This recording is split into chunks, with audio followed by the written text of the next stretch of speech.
শোনো, তোমাকে হারানোর ক্ষমতা কারও নেই যদি তুমি নিজে হার না মানো। নেতাজি সুভাষচন্দ্র বসু বলেছিলেন, জীবন একবারই আসে, আর সেই জীবনকে অর্থপূর্ণ করতে হলে ঝুঁকি নিতেই হবে।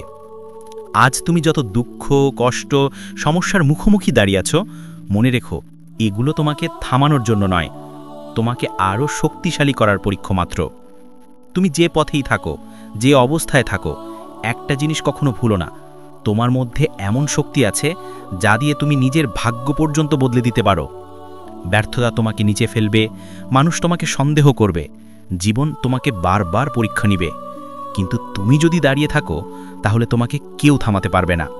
নেতৃত্ব, সম্মান, সাফল্য এসব তোমারই প্রাপ্য, যদি তুমি নিজের জীবনের যুদ্ধে পিছু না হটো। বন্ধু, তোমার মনে যদি শক্তির আগুন জ্বলে উঠে থাকে, কমেন্ট লিখো, আমি হার মানব না। ভিডিওটা লাইক করো, শেয়ার করো, আর সাবস্ক্রাইব করে আমাদের পরিবারে যুক্ত হয়ে যাও।